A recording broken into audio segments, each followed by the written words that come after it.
제 말씀을 중심으로 하나님의 영에 감동된 사람, 이와 같은 제목으로 함께 말씀의 은혜를 나누십니다. 보통 감동이라고 하면 보통 이게 크게 느끼는 가운데 마음이 움직이는 거예요. 뭔가 어떤 사물을 보거나 환경을 보거나 어떤 일을 접할 때에 큰 어떤 느낌이 오는 거예요. 느낌이. 그러면서 내 마음을 움직이게 만들어요. 그것이 감동. 그래서 그 감동이 나중에는 감탄사가 되어지는, 야, 대단하다.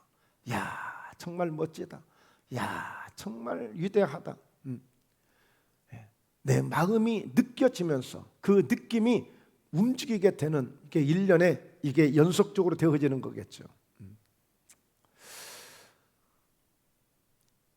자, 이 감동이 있는 것, 우리가 감동을 경험하는 것, 아마 이보다 더 행복한 일이 더 있을까 싶어집니다. 여러분, 요즘에 그 장가가는 이 남자들, 우리 청년들을 보면 참 어렵습니다. 참 여러 단계를 거쳐야 돼요. 뭐냐면 일단 서로 마음에 드는 그런 배우자들을 만나야 되겠죠. 거기서 일단은 합격점을 얻어야 되겠죠. 근데 남자는 꼭 필수적으로 한 가지를 더 거쳐야 돼. 뭐냐면 그 아내가 될 사람, 반려자가 될 사람에게 인정을 받는 프로포즈를 반드시 해야 돼. 그래서 얼마나 나를 사랑하는가를 점검을 받아야 돼. 이 남자들은. 여자는 이쁘면 돼요. 그냥 착하면 돼요. 근데 남자는 거쳐야 될 코스가 많아. 그래서 그걸 안 해주면 나를 별로 사랑하지 않는가 봐. 그래서 합격점을 안 줍니다. 그래서 반드시 프로포즈라는 것. 내가 정말 자기랑 결혼할 거야. 내 청혼을 꼭 좀 받아주세요. 내가 평생 내가 책임지고 살게요 하고, 말하자면 그 허락을 받는 이벤트를 해야 돼. 이벤트를. 그래서 제가 어느 지역에 이렇게 갔는데 이상하게 뭐 호텔도 아니고 펜션도 아니고, 그런데 사람들이, 뭔가 젊은이들이 그 집을 들락거린단 말이에요. 그런데 보니까 이 집은 특별히 이벤트 하는 집이래. 그래서 방 하나를 얻는데 50만 원도 들어가고, 방 하나에 100만 원도 들어가고, 그러면 그 와서 남녀 청춘들이 와서 이벤트를 할 수 있도록 배려를 해주는 그런 시설이 되어 있는 거예요. 그곳에 와서 뭐 1박을 한다든지 하루 종일 시간을 낸다든지, 그래서 어떻게 하든지 이 남자들이 그 여자의 마음을 얻기 위해서, 내가 얼마나 당신을 사랑하고 내가 여자친구를 사랑하는가를 그걸 보여주려고 온갖 예를 쓰는 거예요. 그래서 때로는 너무나도 파격적이고 그 이벤트가 너무나도 훌륭해서 그야말로 그곳에서 함께 울고 함께 그러면서 이렇게 사랑하는 줄을 몰랐다느니 이런 감동을 연출하고 이렇게 하는 거예요. 여러분, 사람들이 영화를 보러 가잖아요. 드라마를 열심히 보잖아요. 왜 보겠어요? 뭔가 그곳에서 감동을 얻는 거야. 그래서 영화를 만드는 사람들이나 드라마를 만드는 사람들은 어떻게 하든지 감동을 주려고 그 영화를 제작하고 드라마를 제작해. 그래서 그 관객들이나 시청자들이, 야, 정말 재밌다, 정말 즐겁다, 야, 다음 시간 꼭 기다려야지, 또 봐야지. 그래서 뭔가를 그래서 그 감동을 위해서 반전을 일으키고, 막 죽을 것 같은데 다음 해 때는 살아나고, 한 고비를 넘어가면 막 싸워서 이기게 되고, 이런 다양한 것들을 통해서 사람들의 마음을 뺏는 거야. 그래서 뭔가 감동을 느끼게끔 만드는 거예요. 사실 실제적으로 우리가 일반적으로도 감동을 느낄 수 있는 것들이 굉장히 많아요. 저는 여기 서 있는 이 자체만으로도 제 인생 속에 이보다 더 큰 감동은 없다고 생각합니다. 여러분을 만난 분들, 여러분 한 분 한 분을 대할 때마다 여러분들의 모습들을 통해서 정말 감동을 받을 때가 참 많아요. 저희 교회 마당에 화단이 있는데, 엊그제 옆에 있는 나한식 내과 원장님이, 야, 목사님 저 꽃이 왜 이렇게 이뻐요? 저 꽃 저 베지 마세요. 저 꽃 그대로 놔두세요. 말하자면 꽃잔디 같은 이런 그 꽃이 있어요. 저녁 때가 되면 딱 이렇게 오므라지고요. 아침에 해가 뜨면 또 쫙 펴지거든요. 그런데 얼마나 번식력이 강한지 우리가 한 포기도 심은 적이 없는데 지들 스스로가 그렇게 마당에 쫙 퍼졌어요. 그래서 이 꽃이 피면 너무 아름다운 거예요. 그랬더니 원장님 그래만 너무 감동지, 너무 예쁘다는 거예요. 막. 그러니까 그것만 보고도 큰 감동을 받기도 하고 그래요. 혹시라도 오늘 우리 성도님들은 목사님을 보면서 혹시 감동을 받습니까? 네. 저는 여러분들을 보면서 늘 감동을 받고 오늘 또 정말 왜 이렇게 기분이 좋은지 모르겠어요. 한 분 한 분 볼 때마다 큰 감동이 되고 너무너무 좋습니다. 인상 좀 펴세요. 할렐루야. 그런 말이 있습니다. 군인들이 낙하산이 펴지지 않으면 죽는데요. 사람이 얼굴이 펴지지 않으면 죽는데 사람도 얼굴이 펴고 살아야 된대. 여러분 뭐니 해도 여러분 가장 위대한 감동이 있다면 우리 예수님이세요. 예수님은 가시는 곳곳마다 저 풍랑을 잠잠케 하면서 제자들로 하여금 정말 큰 감동을 갖대 아예 놀라게 만들어버려요.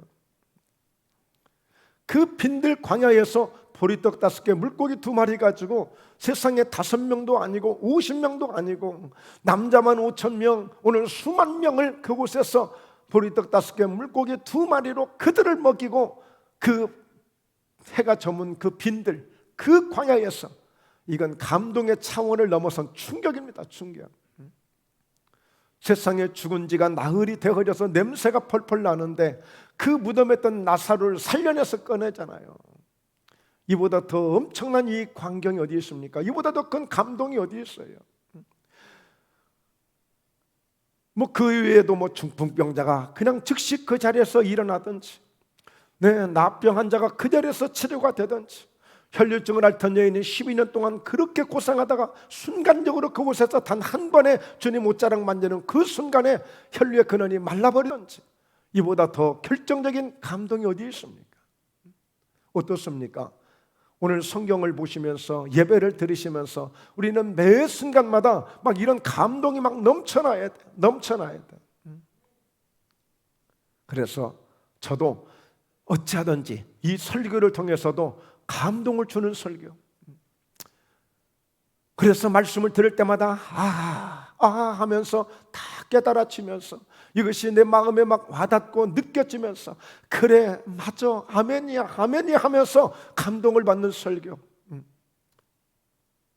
이런 설교를 해야 되겠다는 그런 막중한 책임감을 갖고 그런 마음을 가지고 여기에 승부를 한번 걸어보려고 하는 것입니다. 감동 있는 설교야. 감동 있는 설교. 평소에 말씀을 이렇게 나름대로 열심히 전한다고 전하는데 어떻게 은혜는 받고 계시는지 모르겠어요. 그러나 그 차원을 넘어서 그렇다고 해서 재미있는 이야기를 하고 좋은 얘기만 해서 설교 좋은 설교 이 감동이 아니라 정말 내가 살게 되는구나, 내가 이렇게 해야 살게 되는구나, 내가 정말 이렇게 내가 주님의 사랑을 받고 있구나, 이거 별 문제 아니구나, 나도 하면 되겠구나 하고 뭔가 말씀을 들을 때 막 감동이 주어지고 믿음이 주어지는 이런 은혜 말이죠. 이런 은혜. 오늘도 그런 은혜가 풍성하게 임할 줄로 믿습니다. 할렐루야. 네. 오늘 얼마든지 오늘 그래서 하나님의 영에 감동된 사람을 소개하려고 하는 거예요.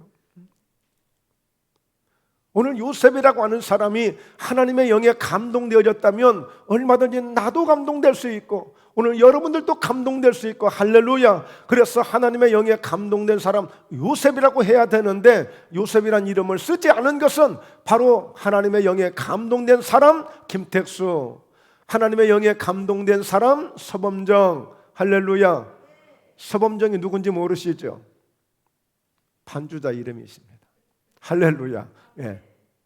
그러니까 하나님의 영에 감동된 사람, 오늘 요셉을 소개하지만 오늘 나가실 때는 하나님의 영에 감동된 사람 자신의 이름을 부르면서 나가셔야 돼요. 할렐루야. 그래야 오늘 말씀에 감동을 받으신 거야. 그래야 말씀에 감동을 받는 거예요. 그냥 오늘 요셉 아이고 남 얘기 들었네, 그 사람 얘기 들었네, 나하고 아무 상관이 없는 거예요.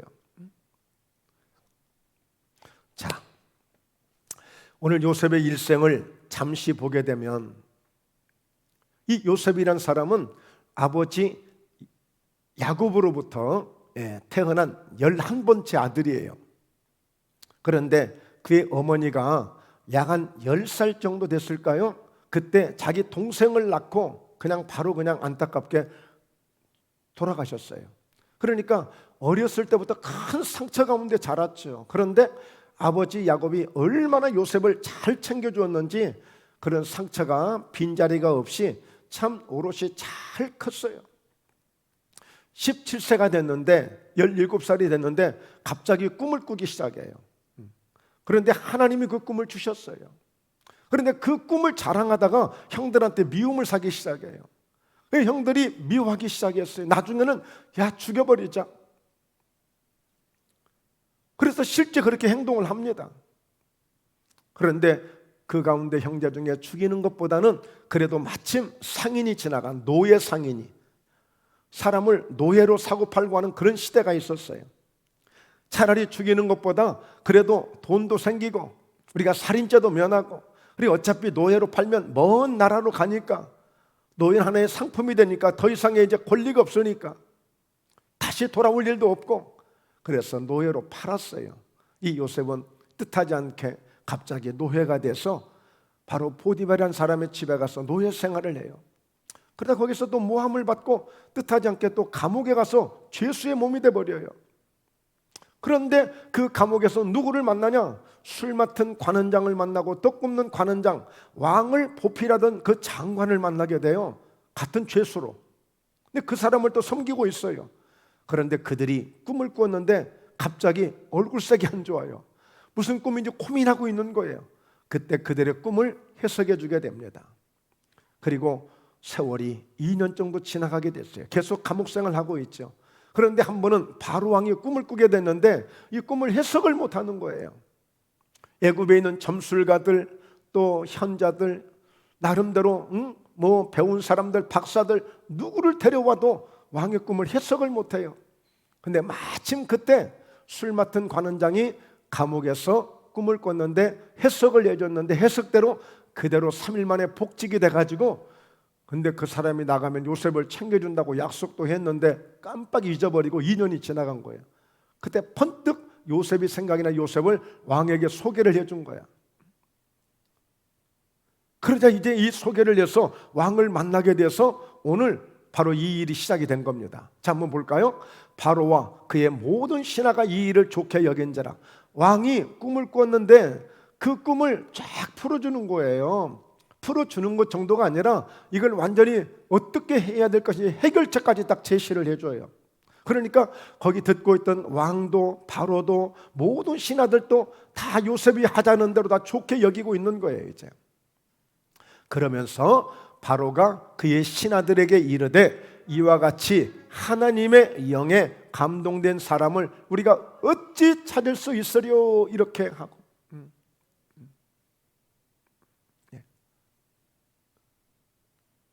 빨리 오세요. 앞으로 쭉 오세요.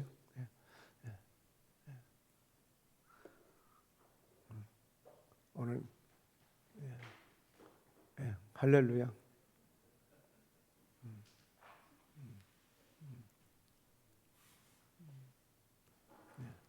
여기 지금 오신 집사님은 윤화영 집사님이십니다. 동부시장에서 영마트를 운영하고 계세요. 다른 데 가 사시면 안 됩니다. 할렐루야. 자, 그래서 이제 요셉이 이렇게 꿈을 해석해 주게 되자 바로와 그 신하들이 이렇게 말하는 거예요. 이와 같이 하나님의 영에 감동된 사람을 우리가 어찌 찾을 수 있으려 하고, 그러니까 지금 이 요셉은 저 이스라엘에서 온 노예로 온 사람이었고 지금 제수였어요. 조금 전까지만 해도 제수복을 입고 있다가 그리고 지금 급히 지금 오면서 수염도 깎고 옷만 지금 갈아입고 좀 급하게 온 거예요 지금. 그런데 그 꿈을 해석해 주는데 왕하고 이 신하들이 너무 좋아가지고 지금 막 흥분하고 있어요. 이렇게 하나님의 영에 감동된 사람을 우리가 어찌 찾을 수 있으리요? 애굽에 왜 젊은이들이 없겠어요? 애굽에 왜 똑똑한 사람이 없겠어요? 그러나 오늘 이렇게 이 요셉을 통해서 왕과 그의 모든 신하들이 너무너무 큰 감동을 얻게 된 거예요. 여러분, 그러면서 결국에 이 요셉이 어떻게 되느냐면 애굽의 온 땅에 총리가 되게 하노라 하면서 총리가 되게 하면서 이 얘기했죠. 왕이 내가 너보다 높은 것은 내가 왕이라는 이 타이틀 뿐이고, 그리고 모든 나라는 네가 다 알아서 다 해. 심지어는 내 집도 네가 관리해. 그러니까 사실은 이 총리가 되어진 이 요셉이 바로 왕보다도 더 높은 권력을 갖게 돼요. 완벽한 이런 총리가 되어집니다. 사실 우리 대한민국에도 이런 바로는 세상을 상징하는 사람이에요. 죄악을 상징하는 애굽의 왕이에요. 그럼에도 하나님의 사람을 알아본 거예요. 모세 시대 때 바로 왕은요, 그때 남자 아이를 낳으면 다 죽이는 왕이었어요. 그러니까 왕도 어떤 왕이냐에 따라서 나라를 살릴 수 있는 왕이 있고 나라를 망하게 할 수 있는 왕이 있어요. 근데 이 요셉 시대 때 이 왕은 정말 현명한 사람이에요. 요셉을 잘 선택한 거예요. 요셉을 정말 잘 만난 거예요. 그래서 우리나라도 이렇게 잘 정말 좋은 총리나 이런 사람들을 세울 수 있는 왕이 되든지, 아니면 오늘 요셉같이 이렇게 총리가 돼서 어려운 나라를 살려냅니다. 이제 아주 어려운 상황을 살려내요. 그러니까 그런 어떤 장관이든 이런 총리가 되든지, 그러면 틀림없이 우리 대한민국도 더 잘 될 것입니다. 굉장히 중요한 거예요. 자, 그런데 이 요셉이 총리가 될 수 있었던 것은 외모도 아니에요. 가문도 아니에요. 학력도 아니에요. 인맥도 아니에요. 그 어떤 가진 것, 경험도 아니에요. 오직 딱 한 가지입니다. 총리가 될 수 있었던 것은 이렇게 애굽 왕에게 인정을 받고 모든 신하에게도 인정을 받을 수 있는 것은 딱 한 가지, 한 가지. 그게 뭐냐면 하나님의 영에 감동되어진 거예요. 하나님의 영에 감동되어진 거예요. 요셉이 착한 사람이죠. 참 믿음이 좋은 사람이죠. 이것저것 다 아무것도 보지 않았어요. 오직 하나님의 영에 감동된 것, 그거 하나로 인해서 이렇게 말하자면 출세하게 된 거예요. 성공하게 된 거예요. 그 증거가 뭐냐? 그 증거가 바로 꿈을 꾸고 꿈을 해석할 수 있는 이런 과정을 통해서 바로 총리가 되어지는 거예요. 그러니까 오늘 요셉이 하나님의 영에 감동되었다는 사실을, 하나님의 영에 감동된 사람이라고 할 수 있는 것은 바로 꿈을 꾸기도 하고 꿈을 해석하기도 하는 바로 이것이 결정적이었어요. 결정적. 여러분, 제가 오늘 이 말씀을 제가 자세하게 한번 소개를 할게요. 그러나 결과에 있지만 이 꿈을 요셉이 꾸고 싶어서 꾼 게 아니에요. 꿈을 원래 해석하는 것을 공부를 했거나 누구한테 배웠거나 이래서 해석한 게 아니에요. 꿈을 꾸게 하신 분도 하나님, 꿈을 해석할 수 있게 하신 것도 하나님, 전적으로 하나님이 하신 것이고, 사실 요셉은요 아무것도 아니에요. 요셉은 단지 하나님이 해주시는 대로 그 자리에서 머물 뿐이었지, 요셉을 통해서 하나님이 일하시는 것을 보여준 것 뿐이었지, 요셉이 꿈을 꾼 것 같지만 아니에요. 요셉의 꿈을 해석한 것 같지만 그것도 아니에요. 여러분, 오늘 이 말씀을 잘 이해하셔야 돼요. 이해하시면 오늘 우리에게 큰 은혜가 오게 됩니다. 할렐루야. 자, 한번 볼까요? 먼저 요셉이 꿈을 꿨습니다. 요셉이 꿈꾼 얘기를 한번 하죠. 요셉이 꿈을 꾸고 자기 형들에게 말하며 그들이 그를 더욱 미워하였더라. 요셉이 그들에게 이르되 청하건대 내가 꾼 꿈을 들으시오. 자, 무슨 꿈인가 한번 보세요. 우리가 밭에서 곡식단을 묶더니 내 단은 일어서고 당신들의 단은 내 단을 둘러서서 절하야 되이다. 요셉이 17세 17살 때 꾼 꿈이에요. 근데 꿈을 꿨는데, 자, 밭에서 열심히 곡식단을 묶는데 갑자기 오늘 내 단은 딱 일어서고 그런데 형제들의 모든 단들이 갑자기 요셉의 단을 향해서 절을 하는 거예요. 둘러서서. 자, 그러면서 형들이 그에게 말합니다. 그러면 네가 우리 왕이 되겠냐? 참으로 우리를 다스리게 되겠느냐? 바로 그의 꿈과 그의 말로 말미암아 그를 텅 비워하더니, 그러니까 뭔가 형들의 단들이 요셉의 단을 둘러서서 절을 했다는 이야기는 무엇인가 분명히 그렇게 되어질 것이라고 가정을 하고 지금 형들이 요셉에게 이렇게 꾸짖고 있는 거예요. 건방지다는 거죠. 자, 9절에 또 다시 꿈을 꿨어요. 그러니까 그의 형들에게 말하여 이르되 내가 또 꿈을 꾼즉 해와 달과 11별이 내게 절하더이다 그랬어요. 이번에는 요셉이 또 꿈을 꿨는데 해와 달과 11별이 자기를 향해서 절한다는 꿈을 꾼 거야. 그러면 그 별은 형들이고 해와 달과는 아버지와 어머니고 내가 말하지 않았어요. 요셉이 말하지 않았어요. 그런데도 형들은 그렇게 생각하는 거죠. 자, 그의 꿈을 아버지와 형들에게 말하며 아버지가 그를 꾸짖고 그에게 이르되 네가 꾼 꿈이 무엇이냐? 나와 내 어머니와 내 형들이 참으로 가서 땅에 엎드려 내게 절하겠느냐? 자, 그러면서 11절 그의 형들은 시기하되 그의 아버지는 그 말을 간직해 두었더라. 여러분, 야곱만큼 꿈을 많이 꾼 사람도 없어요. 야곱도 꿈의 사람이거든요. 그러니까 요셉의 꿈 얘기를 하게 되니까 야곱은 마음에 두고 형들은 시기하고 질투하고 결국에는 미워하기 시작했던 거예요. 자, 요셉이 이렇게 꿈을 꿨습니다.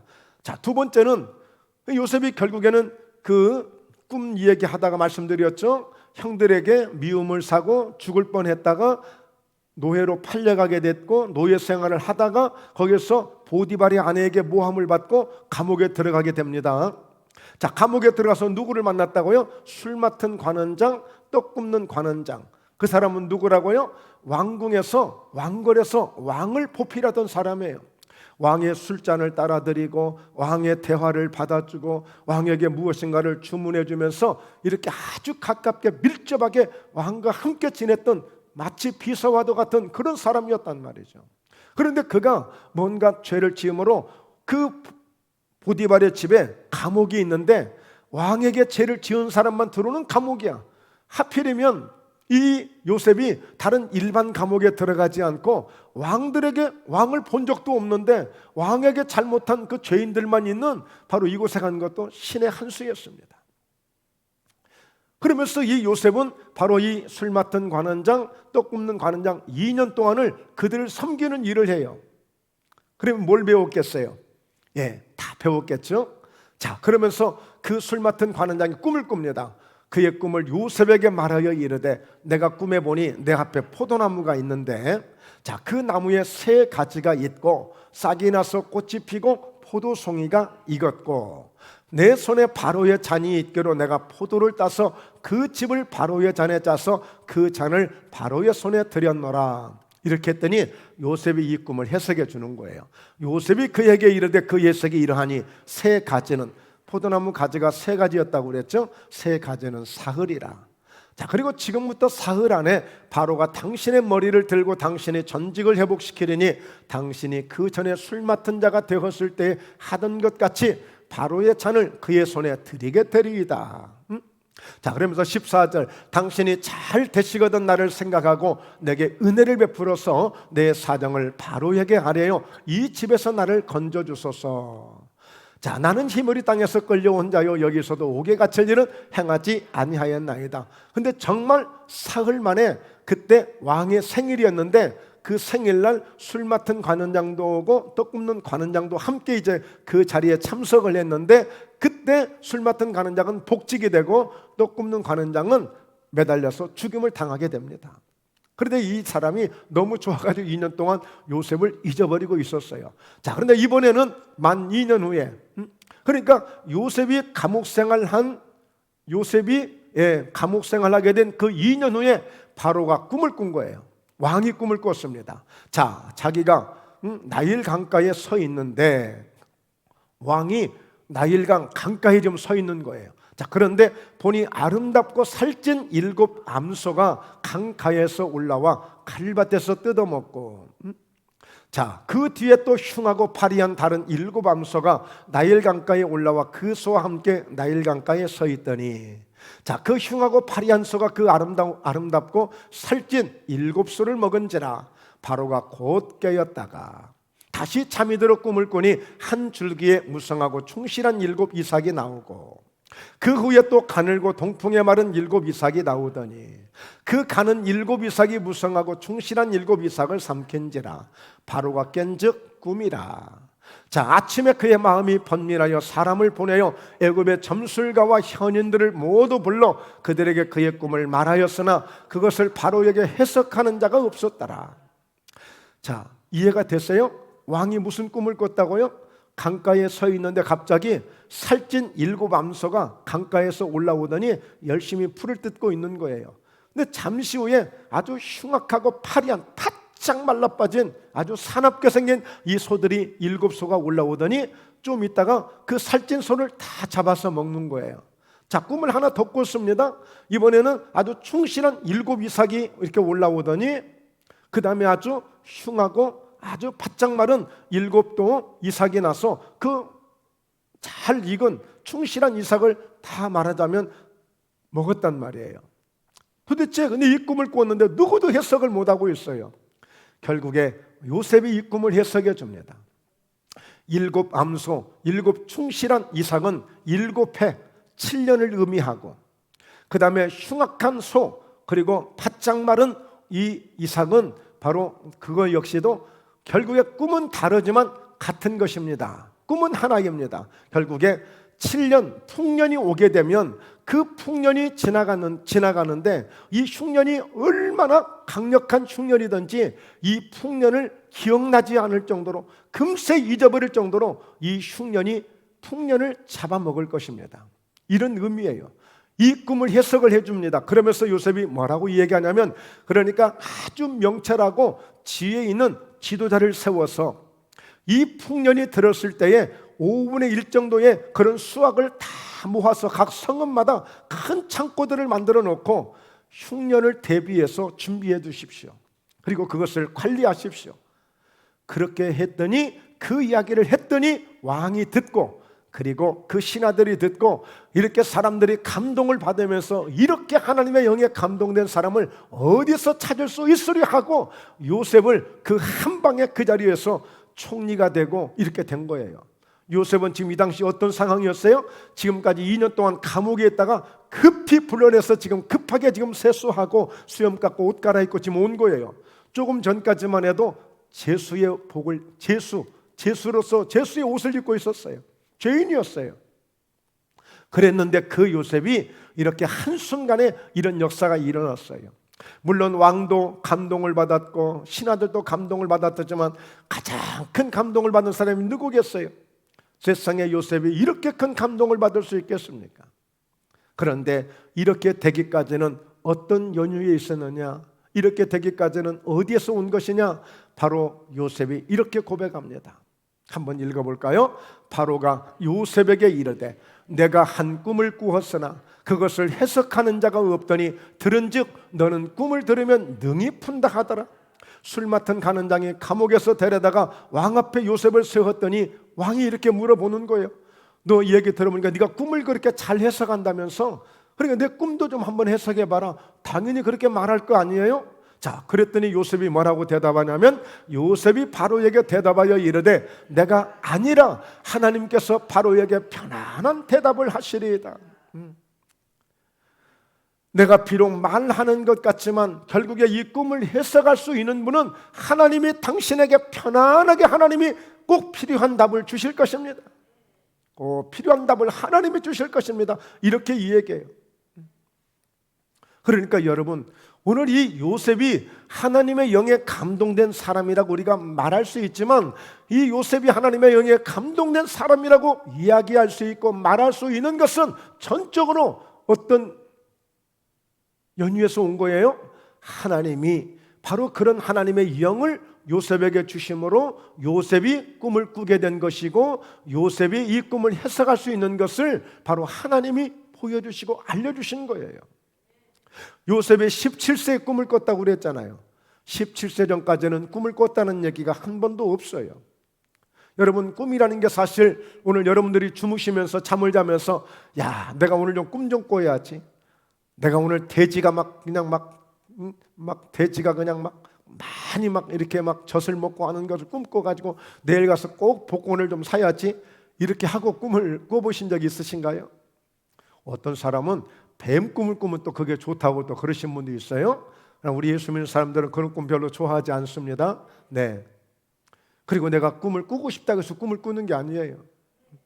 사람들은 일반적으로 이렇게 그런 꿈들을 해석합니다만 이 요셉은 꿈을 꾸는 것도 꿈을 해석하는 것도 전적으로 그는 하나님이 하신 것이지 내가 한 게 아니라는 거예요.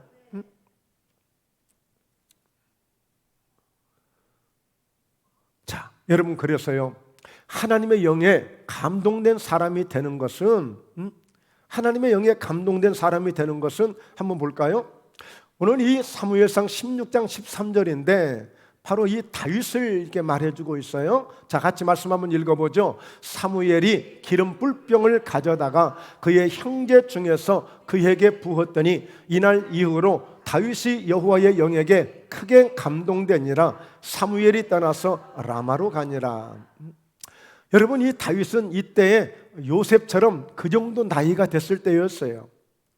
8 형제 중에 막내로서 지금 7명의 형들은 사무엘 그 선지자 앞에 나와서 말하자면 테스트를 받아요. 하나님이 한 왕을 세우려고 하는데 바로 제일 형부터 이렇게 쭉 지나가도록 했는데 하나님이 다 아니라고 했단 말이에요. 그런데 마지막 이 다윗은 형들을 대신해서 저 들판에서 지금 양을 지키고 있어요.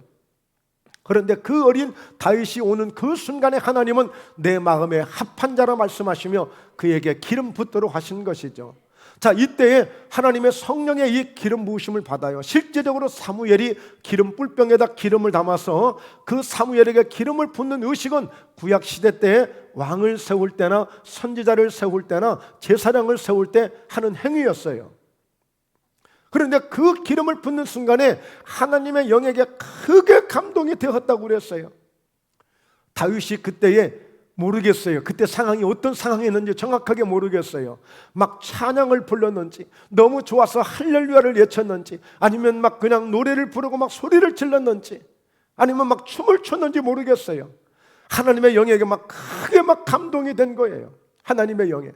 그러니까 다윗이 지금 평생까지 지금까지 단 한 번도 경험하지 못한 역사가 일어나게 된 거예요. 그런데 이 기름 부으심을 받고 이 하나님의 영에 크게 감동된 이 순간 이후에 바로 이 다윗은 더 이상의 들판으로 가지 않습니다. 양을 치러 가지 않습니다. 이제는요, 형들을 향해서 찾아가는데 그곳에 가서 누구를 만나요? 왕을 만나게 됩니다. 한순간에 이렇게 달라질 수가 있을까요? 그 군대에는 다윗의 형들이 3명이나 있어요. 군대 간 형들이 3명이나 있어요. 그 3명의 형들도 왕을 만나기가 쉽지 않은데 저 들판에서 양을 치던 그 막내동이가 어떻게 가서 왕을 만납니까?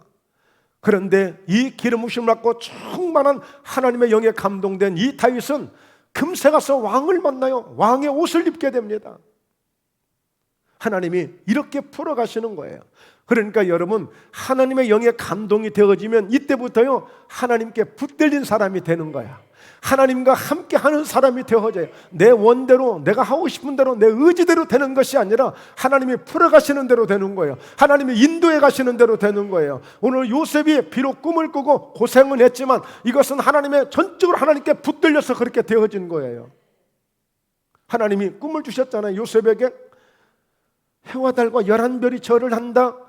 오늘 형들의 단들이 요셉의 단을 향해서 절을 했다. 이건 틀림없이 뭔가 지도자가 될 꿈이었거든요. 그러니까 하나님이 꿈을 주셨고 그 꿈을 이루시려니까 잠시 고난은 겪고 잠시 어려운 환경은 거쳐갔지만 그러나 그 꿈대로 하나님이 만들어 가시잖아요. 하나님의 영에 감동이 되어졌다는 것은 그분의 영에 영향을 받게 된 거예요. 여러분, 왜 성도님들을 기도원 함부로 가지 마라, 안수 가서 함부로 받지 마라 라고 하는 것은 잘못된 영에 사로잡히면 잘못된 영에 이끌려가니까 그래요. 왜 신천지를 만나지 말라, 왜 이단들을 만나지 말라, 한번 잘못 묶이면 잘못 엮이면 그들에게 끌려가니까 그렇게 그런 영향을 받게 되니까 그렇게 되는 거예요. 여러분, 하나님의 영에 감동된 요셉을 보세요. 외부 환경에 영향을 받지 않습니다. 어떤 핍박을 주어도 영향받지 않아요. 어떤 고난이 와도 영향받지 않아요. 하나님의 영에 이미 붙들렸기 때문에 그는 하나님의 영에 의해서만 살아가는 사람이 되는 거예요. 자, 한 번 더 볼까요? 에스라 1장 1절인데 누구냐면 고레스라고 하는 왕이에요. 자, 바사 왕이라고 그랬는데 바사는 바벨론 근처에 있어요. 조그마한 주먹만한 나라야. 이 바벨론은 어마어마하게 큰 나라야. 그런데 하나님도 믿지 않는 고레스 왕을 갑자기 쓰시는 거예요. 여러분, 이사야서 45장이나 이런 말씀들을 보면 그에게 기름을 부어서 능력을 주셨다고 말씀하고 있는데, 자, 한번 볼까요? 바사왕 고레스 원년에 여호와께서 예레미야의 입을 통하여 하신 말씀을 이루게 하시려고 바사왕 고레스의 마음을 감동시키심에 그가 온 나라에 공포도 하고 조서도 내려 이르되, 그러니까 결국에 뭐냐면 작은 나라 고레스 왕이었는데 하나님이 권능을 주셨다고 그랬어요. 그래서 그 바벨론은 그 큰 나라를 먹어버려요. 나라를 정복해버려요. 그러면서 그 고레스 왕이 된 원년, 바로 첫 해에 하나님이 그의 마음을 감동시키심에 말하자면 나라에 공포를 하게 만들고 조서도 내리게 만드는데, 무슨 공포를, 무슨 조서를 내리게 만드느냐?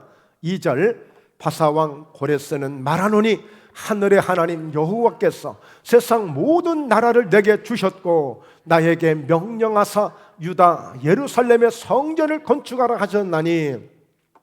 그러니까 이스라엘은 지금 바벨론에 의해서 폭망을 했잖아요. 성전도 무너지고 나라가 황폐게 됐잖아요.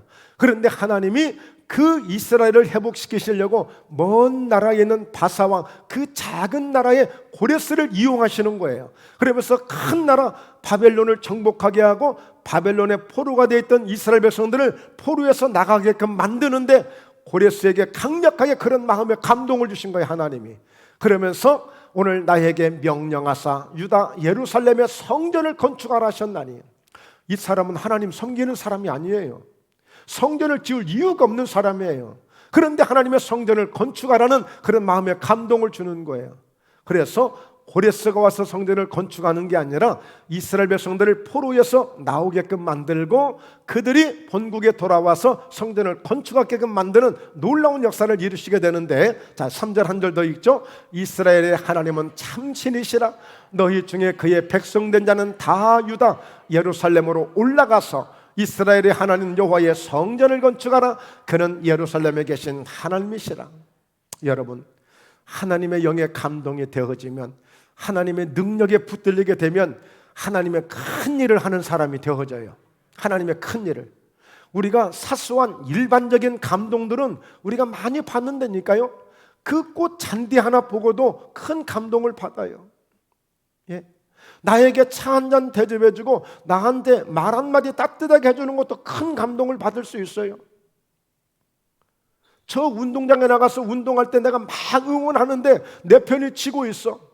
근데 세상에 그냥 결정적으로, 시간 얼마 남지 않았는데 결정적으로 손흥민처럼 슛 했는데 골인을 내서 역전을 시켰어. 막 거기에 막 흥분하고 막 감동을 하는 거야. 이런 감동, 이런 일반적인 감동들 이 세상에서 얼마든지 얻을 수 있어요. 어떤 사람은 가수의 노래 한 번을 듣고 막 눈물을 흘리고 막 거기에 그냥 아주 푹 빠지더만요, 보니까. 어떤 사람은 연예인의 드라마에 그냥 쏙 빠져서 큰 감동을 받고 울기도 하고 막 그래요. 그러나 이런 것들은 다 잠시 지나가는 것들입니다. 그러나 하나님의 영의 감동을 받을 이런 은혜를 받게 되면 평생을 하나님이 책임져 주십니다. 할렐루야. 그의 가문도 책임져 주십니다. 그의 교회도 책임져 주십니다. 목포예담 교회는 하나님의 영에 감동된 교회가 되어지고, 김택수 목사도 하나님의 영에 감동된 목사가 되어지고, 우리 성도들도 하나님의 영에 감동된 성도가 되면 이제부터 하나님이 역사해 나가시는 거예요. 하나님이 일하시는 거예요. 지금까지 전혀 보지 못했던 역사가 일어나기 시작하고, 지금까지 전혀 경험하지 못한 일들을 이루게 되는 역사가 나타나게 될 것입니다. 오늘 큰 믿음으로 아멘 하시기 바랍니다. 아멘 하시기 바랍니다. 기대하시고 사모하십시오. 네. 하나님의 영에 감동되어지면 시원찮게 쓰시는 게 아니에요. 하나님의 큰 일들을 하게끔 만들어. 그러니까 여러분 다 이번에 대통령 되신 분도 누가 대통령 되리라고 요만큼이나 생각했어요? 지금까지 대통령 되신 분들 보세요. 원래 저분은 대통령 될 거야 하고 그렇게 대통령 되는 사람 난 한 사람도 없더라고 보니까. 어느 날 어느 순간에 어떻게 역사가 바뀔지 모르는 거. 그런데 뭔가 반드시 하나님의 뜻이 있는 가운데 하나님의 영에 사로잡힌 사람들은 특별하게 분명하게 쓰임받게 되는 역사가 있게 될 줄로 믿습니다. 그래서 여러분 우리 자녀들도 어찌하는지 하나님의 영에 사로잡히면 그 하나님의 영에 감동되어지는 그런 사람이 되면 되는 거예요. 내가 감동이 되고 싶어서 되는 게 아니라 그런 은혜를 입어야 돼. 은혜를. 하나님이 내게 그 영이 오면 내가 그냥 하나님의 영에 감동된 사람이 돼버린다니까요. 이제부터 내가 걱정할 이유가 없는 거야. 이제부터 내가 힘쓰지 않아도 돼. 그냥 그분의 은혜대로만 따라가면 되는 거야. 요셉이 그렇게 살았어요. 요셉이. 자, 요셉이 받은 감동은 어떻게 하셨다고요? 하나님께서 하신 거야. 스스로 착해서 이렇게 된 게 아니에요. 스스로 열심히 노력해서 된 게 아니에요. 스스로 열심히 공부해서 된 게 아니라니까요. 일방적으로 하나님이 주신 은혜, 하나님이. 예. 근데 이런 은혜는 요셉만이냐? 누구든지예요. 하나님의 영에 감동된 사람이 다윗을 소개했습니다. 고레스 왕을 소개했습니다. 많습니다. 소개할 사람들이. 심지어 세례 요한 같은 사람은 예수님보다 6개월 먼저 태어났는데요, 세례 요한 같은 사람은 이미 엄마 뱃속에서부터 성령으로 충만했다고 말씀하고 있어요. 뱃속에서부터. 엄마가 잉태를 했는데 잉태된 그 아이가 뱃속에서부터 성령 충만하대. 그리고 어떻게 됐어요? 예수 그리스도의 오심 길을 예비하셔서 회개하라. 큰 세례 요한이 되는 큰 선지자, 지도자가 되지 않습니까? 하나님의 영에 감동된 사람은 그냥 시원찮은 사람이 아니라니까. 이거 해볼만 하잖아요. 그렇죠? 해볼만 하죠? 기대하시고 사모하셔야 돼요. 그럴 때 놀라운 역사가 있게 될 줄로 믿습니다. 자, 말씀 보십시오. 오늘 창세기 45장 7절 하나님이 큰 구원으로 당신들의 생명을 보존하고 당신들의 후손을 세상에 두시려고 나를 당신들보다 먼저 보내셨나니 들은즉 나를 이리로 보낸 이는 당신들이 아니요 하나님이시라. 하나님이 나를 바로에게 아버지로 삼으시고 그 온 집의 주로 삼으시며 애굽 온 땅의 통치자로 삼으셨나이다. 요셉이 이렇게 고백합니다. 뭐냐면 자기를 죽었다고 생각하고 노예로 팔아버린 그 형들을 이제 만난 거예요. 몇 년 만에? 15년 만에 만났어요. 15년 만에. 그러니까 17세 그렇게 돼서 30세 총리가 됐고 지금 이 흉년이 된 지 2년이 지나갔어요. 그러니까 곡식을 사러 왔다가 만나게 되는데 이 형들 앞에서 형이 막 이제 자기 동생이 죽은 줄 알았는데 총리가 됐으니 어쩌면 좋아 이제. 형들이 도대체 어쩌면 좋아 이제. 살 길이 없잖아 이제. 이건 틀림없이 이건 감옥에 들어가야 되고 이건 죽여도 어쩔 수 없는 거야. 앗소리도 못하는 거야. 그런데 요셉이 이렇게 이야기하는 거예요. 야, 이런 광경을 볼 때 우리가 박수를 쳐야 돼요. 사실은 이보다 놀라운 감동이 어디 있습니까? 정말 대단하지 않습니까? 세상에 이런 반전의 역사가 어디 있겠습니까? 하나님이 만드신 작품이에요. 자, 한번 볼까요? 요셉이 형들에게 이르되 내가 가까이 오소서. 그들이 가까이 가니 이르되 나는 당신들의 하우 요셉이니 당신들이 애굽의 판자라. 여러분 요셉이 속이 없거나 요셉이 잊어버린 게 아니에요. 다 알고 있어요. 당신들이 나를 이곳에 팔았다고 해서 근심하지 마세요. 한탄하지 마세요. 하나님이 생명을 구원하시려고 나를 당신들보다 먼저 보내셨을 뿐이지, 먼저 나를 보내셨을 뿐이지 당신들이 판 게 아니야. 그러면서 이 땅에 2년 동안 흉년이 들었는데 아직 5년은 밭갈이도 못하고 추수도 못할 정도니까 걱정하지 말고 내가 주는 대로 다 가져가고 내가 말하는 대로 와서 나와 함께 살면 당신들 이 흉년이 왔어도 걱정할 것 없어요. 내가 책임질게 하고 오히려 요셉이 형들을 받아주잖아요. 이게 하나님의 영에 감동된 사람이 보여주는 멋진 모습이에요. 우리 이렇게 한번 삽시다. 할렐루야. 이렇게 한번 살자고요. 아무것도 아닌 것 가지고 헐뜯고 시기하고 질투하고 미워하고 그거 다 던져버리세요. 그거 사실 밖에다 놓으면요 고양이도 강아지도 쳐다보지도 않고 지나가는 것들이야. 근데 뭐라고 그걸 끼리고 살아? 아니 그렇게 끼리고 사냐고. 그거 떠나가면 죽습니까? 큰일 납니까? 자존심 상한다고요? 내 인격에 문제가 생긴다고요? 다 던져버려요. 여러분 하나님의 영에 감동되어지면 그런 것들은 한중에도 없어요. 아무것도 필요 없는 것들이에요. 하나님의 영에 감동되어지면 나도 모르게 요셉처럼 감동을 주는 사람이 됩니다. 왕이 나를 통해서 감동을 받습니다. 내가 주려고 하지 않아도 돼요. 나를 보고 왕이 감동을 받아요. 나를 보고 신하들이 감동을 받아요. 나를 보고 온 백성이 감동을 받아요. 우리 이렇게 한번 되어보자고요. 이렇게 해서 우리가 하나님께 붙들릴 수밖에 없는 거예요. 그건 성경이 약속하고 있습니다. 우리도 하나님의 영에 누구나 감동될 수 있습니다. 할렐루야, 할렐루야. 누구든지 하나님의 영에 감동될 수 있어요. 어떻게 하면 될까요? 어떻게 하면? 간단하게 소개하겠습니다. 말씀 한 구절로 딱 마치겠습니다. 디모데후서 3장 16절입니다. 큰 소리로 읽습니다. 모든 성경은 하나님의 감동으로 된 것으로 교훈과 책망과 바르게 함과 의로 교육하기에 유익하니, 이 창세기에서 요한계시록까지 성경 66권은 바로 모든 성경은 하나님의 감동으로 되어진 거예요. 말씀 한 구절 한 구절, 말씀 한 절 한 절들이 하나님의 감동이 들어간 말씀들이에요. 하나님의 감동이 담겨진 말씀이에요. 그러니까 이 성경을 읽을 때마다, 성경을 볼 때마다, 말씀을 들을 때마다 아하 하고 내 가슴에 느껴지는 여러분 이런 감탄과 감동이 있어야 됩니다. 그럴 때까지 말씀을 보셔야 돼요. 틀림없이 주어질 것입니다.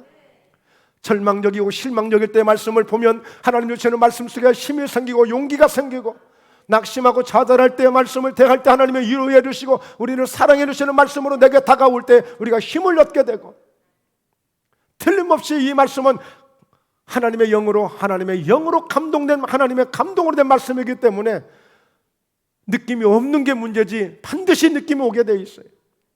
사모해 보십시오. 간절한 마음으로, 철박한 마음으로 말씀을 대해 보십시오. 그래서 이제 우리는 찬송을 부를 때에도, 기도를 할 때에도 감동 있는 찬송, 감동 있는 기도, 감동 있는 말씀, 감동 있는 은혜, 할렐루야, 이런 감동을 누리시면서 우리 모두가 함께 하나님께서 베푸시는 멋진 하나님의 축복의 사람들 되시길, 하나님의 영에 감동된 하나님의 사람들 되시길 주 예수 이름으로 축원합니다. 할렐루야. 이 은혜가, 이 축복이 항상 여러분 가운데 넘치시기를 주의 이름으로 축원합니다. 기도하시겠습니다. 살아계신 하나님 아버지, 오늘 귀한 말씀을 통하여서 저희에게 이 감동된 말씀으로 우리에게 감동의 은혜로 기름 부으시고 감동의 역사로 저희 가운데 충만하게 붙잡아 주시고 사로잡아 주심을 믿습니다. 오 주님의 성령이여, 오늘 요셉에게 역사하셔서 그에게 꿈을 꾸게 하고 꿈을 해석하게 하셨던 그 놀라운 성령의 감동이 오늘 다윗을 통해서 하나님의 영의 여호와 영의 크게 감동되어짐으로 왕권의 기름 부으심으로 승리했던 것처럼, 오늘 저희 목포예담 교회 가운데 오늘 이 예배를 통해서 저희 모두에게 이 성령의 강력한 감동의 은혜를 부어주셔서 이 시간 이후로 우리도 오늘 다윗처럼 하나님의 영에 크게 감동되어진 인생을 살아갈 수 있도록 은총을 베풀어 주시옵소서. 하나님의 성령의 감동의 그 능력을 통하여서 오늘 병든 자들이 예수 이름으로 치유될지어다. 가난한 자들이 하나님의 은혜와 축복을 받게 될지어다. 마음이 상하고 마음에 두렵고 염려가 있는 자들 주의 평강의 은혜가 있을지어다. 날마다 예수 이름으로 승리함에 복된 인생으로 날마다 복되게 살아가는 주의 성도들 될지어다. 예수님의 이름으로 간절히 축복하며 기도드리옵나이다. 아멘.